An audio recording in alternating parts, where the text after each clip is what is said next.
Sumainyo ang Panginoon. At sumaiyo rin.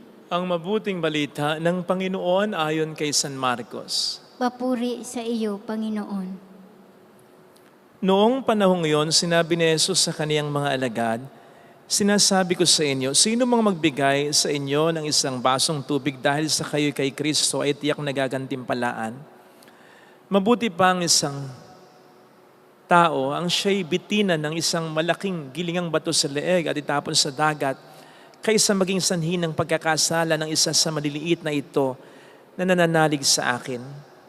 Kung ang kamay mo ang nagiging sanhi ng iyong pagkakasala, putulin mo. Mabuti pa ang mapunta ka sa langit ng putol ang isang kamay kaysa may dalawang kamay na mahulog ka sa impyerno sa apoy na hindi mamamatay.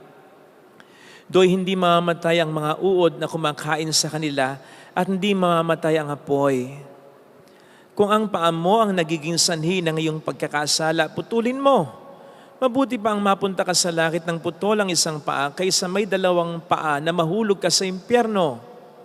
Do'y hindi mamamatay ang mga uod na kumakain sa kanila at hindi mamamatay ang apoy. At kung ang mata mo ang nagiging sanhi ng iyong pagkakasala, dukitin mo.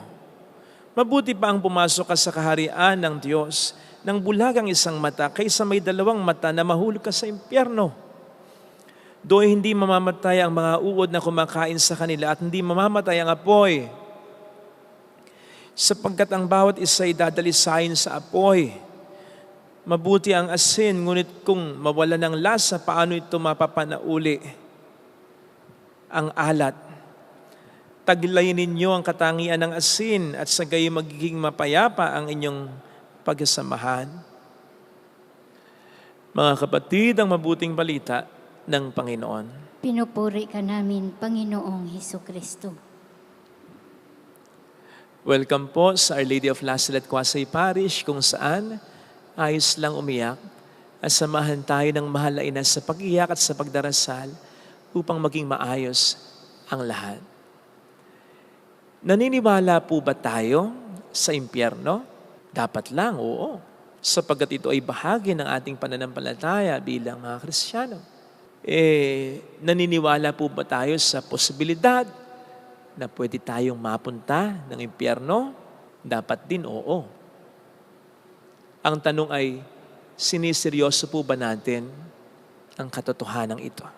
Sa dami kasi ng mga taong nagpapakasama na ngayon, parang marami na ang hindi naniniwala sa impyerno. At kung maniwala man, marami na ang nag-iisip kahit pa ang mga sobra ng makasalanan na napaka-remote ng possibility na sila'y mapunta ng impyerno. At habang pinagninilayan ko po ang puntong ito, naisip ko baka may partisipasyon ako dito. Halimbawa yung mga sermon ko. Baka sa mga sinasabi ko, masyado kong na-overemphasize ang langit, ang pagmamahal at awa ng Diyos, at nakakalimutan ko na ang talakhayin o emphasize man lang kahit paminsan-minsan ang impyerno, ang katarungan ng Diyos, at ang kakayanan at karapatan ng Diyos na magparusa ng tao. Baka nakaka-contribute ito sa overall na pag-iisip ngayon ng mga tao na kahit gaano ko kasama, kahit ano ang kasalanan ko, patatawarin at patatawarin ako ng Diyos. Iintindihin at iintindihin ako ng Diyos. Sapagkat makasasama sa atin pare-pareho ito.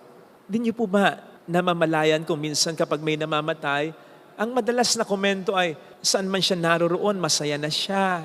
At ito kung minsan ay sinasabi rin sa mga namatay na alam mo namang hindi talaga nagpakabuting tao. Kung minsan nga sinasabi rin ito kahit sa mga nagpakamatay.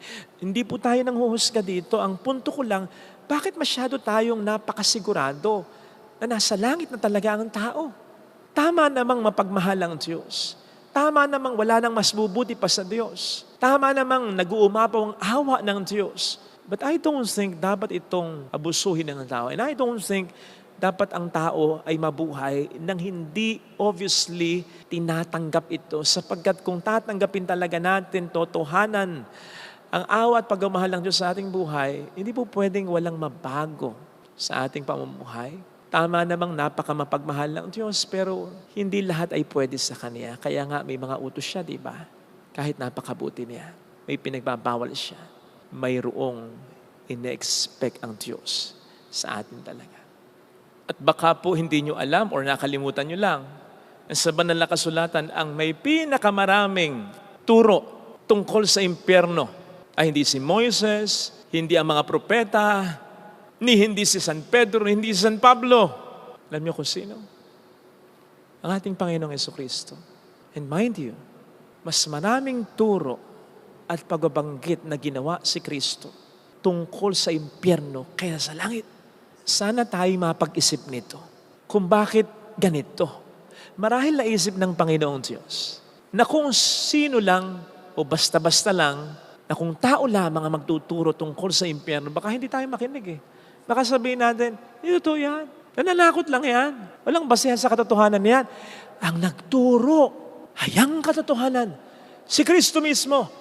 At minarapat niyang mas ituro, mas maraming banggitin, mas i-emphasize ang impyerno kaysa langit para ipahayag sa atin na totoo ito at dapat nating seryosohin ang katotohanan ito.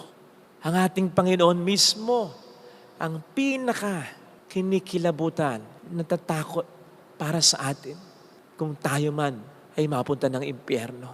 Ang tanong ay, ganun nga po ba ang dating sa atin ito? Si Kristo na nagsabi, si Kristo na nag-emphasize. Siniseryoso ba natin ang usapin tungkol sa impyerno? Ang posibilidad na tayo mapunta ng impyerno. Sige nga, sino sa atin ngayon ang nag-iisip na kung mamamatay tayo ngayon, ito tayo mapunta ng impyerno? At sino sa atin ngayon ang nag-iisip na, mapagmahal ang Diyos kahit di ako nakapangumbisal, kahit di ako makapagsisi, kahit sa huling sandali. Hindi ko naman po wina-water down ang katotohanan na ito, pero wag din natin sanang i-water down ang katotohanan tungkol sa katarungan ng Diyos, tungkol sa impyerno. Unfortunately, maisip man natin ang katotohanan ng impyerno, ayun nga, hindi natin masyadong siniseryoso. Wina-water down natin, pinapalabnaw natin ang katotohanan ito, pinapagaan natin kumbaga. Halimbawa, ginagawa nating biro ang impyerno. Sabihin natin sa impyerno, pag napunta ako, magtitinda ako ng ice candy, sigurado. Boom, yung negosyo. Tinda ako ng yelo. Tinda ako ng flashlight kasi madilim daw dun eh. Sige, gawin pa nating biro. Pagaanin pa natin ang katotohanan ng impyerno. Kung minsan naman, nandyan yung hindi makatarungang pagkumpara natin ng ating mga pangit na karanasan sa impyerno. Mala-impyerno yung karanasan ko eh. Nakakatakot. Karumal-dumal yung nakita ko. Naku, hindi mo na naising mapunta ka roon sa pinuntahan ko. Hindi mo na naising maranasan mo yung naranasan ko dyan sa pwisit na asawa ko na yan. Binubugbog ako. Hindi naman po natin walang halaga yung mga pangit na karanasan na yan, lalo na yung mga sumira sa buhay ng tao. Pero isipin po ninyo, kahit ang mga pinakapangit, pinakanakatatakot, pinakakarumal-dumal na mga karanasan ng tao, may grasya pa rin ng Diyos dyan eh. Kaya nga, may mga martirang simbahan. Sa panahong pinag-uusig ang simbahan, na po pwede natin sabing mala-impyernong karanasan, may lumilitaw na mga martir ang simbahan. May grasya pa rin eh. May saving factor pa rin eh. World War, meron tayong Maximilian Kolbe, meron tayong Anne Frank. So hindi just na iugnay natin yung ating mga pinakapangit na karanasan sa impyerno. Sapagkat kung madadigest lang talaga natin ang ibig sabihin ng impyerno, ang katotohanan ng impyerno, kung ano ang mararanasan o naranasan ng mga kaluluwa sa impyerno, nako, sinisigurado ko po sa inyo, kung ano man yung pinakapangit na nating karanasan, mas gugustuhin po natin yan. Huwag lang tayo mapunta ng impyerno. Narinig po natin sa ating binasang Ebanghelyo ang paglalarawan mismo. Ito yung isa lamang sa marami niyang paglalarawan tungkol sa impyerno. Paglalarawan mismo ng ating Panginoon sa impyerno. Na mas mainam pa raw na sabitan tayo ng gilingang bato sa leg at tapon sa dagat kaysa makapunta dito. Na doon daw ay hindi mamamatay ang mga uod na kakain sa atin at apoy na susunog sa atin. Kaya mas nanaisin pa raw natin. Nagaano man kahalaga ang kamay natin, ay putulin na natin. Nagaano man kahalaga ang isang mata natin, ay dukwitin na natin. Nagaano man kahalaga ang isang paa natin, ay putulin na natin. Kesa buong katawan natin ang mapunta ng impyerno. Kesa buo tayong sunugin. Kesa buo tayong unurin. Kung sana ay may katapusan eh. Hindi eh. Wala eh. Kaya nga hindi mamamatay yung apoy. Kasi hindi mamamatay ang ating katawan na patuloy Forever na susunugin. Kaya nga hindi mawawala ang uod eh. Alam mo naman natin, habang may katawan na kinakain ng uod, may uod. Hindi mawawala, hindi mamamatay ang ating katawan. Forever tayong uudin sa impyerno. Ganun katindi. Ang impyerno. Pero, wait lang. Pakatandaan po natin, ito'y paglalarawan lang. An experience will tell us, kapag tayo naglalarawan, mas matindi sa ating paglalarawan yung realidad na ating inilalarawan. So sa mga paglalarawan ni Kristo tungkol sa impyerno, mahindik man tayo, wala ito sa kalingkingan ng realidad ng impyerno. Simplihan na lang natin, ang langit ay the best sa lahat ng best. So ang impyerno, ang worst sa lahat ng worst. Sapagkat ang impyerno basically ay kawalan ng grasya ng Diyos. Totally. Walang Diyos. O di ba? Hindi pa rin matindi ang dating sa atin na yan. Bakit? Kasi hindi pa naman natin naranasan yung totally mawala tayo sa grasya ng Diyos. Nasa sinapupunan pa lamang tayo, nasa grasya na tayo ng Diyos. Hanggang ngayon, nasa grasya tayo ng Diyos. Pero, sabi nga nung isang iniidolo ng iba sa inyo na hindi daw takot mapunta ng impyerno, yung dialogue niya na, huwag mong subukan, masisira ang buhay mo. And my take is this, huwag nating naisin na mapunta ng impyerno. Sapagkat kung magsisink in lang talaga sa atin ang katotohanan ng impyerno, ang paghihirap ng mga mapupunta ng impyerno, sinisigurado ko po sa inyo, hindi natin ito i-wish kahit sa pinakamasamang tao o pinakakinainis na nating tao. Kaya sana mga kapatid, let us take this seriously. Kung paanong ang langit ay tinitake natin seriously. Tandaan po natin na kung paanong gusto ng demonyo na iniisip natin hindi siya nag-exist, kayo din naman, equally. And even more than this, gustong-gusto ng diablo na iniisip natin walang impyerno.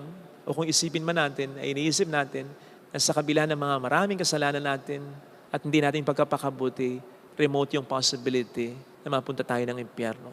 Huwag ganun. Tandaan natin na sa huli ang pag-isisi. Buti sana kung may katapusan ng pag-isisi sa impyerno, wala eh. Forever, walang hanggang pag-isisi. And so, let us take this seriously bago maging huli. Amen. Ilagay natin ang ating kanang kamay sa tapat ng ating puso.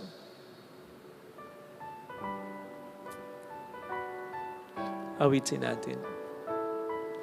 Alam kong may magagawa ang Diyos.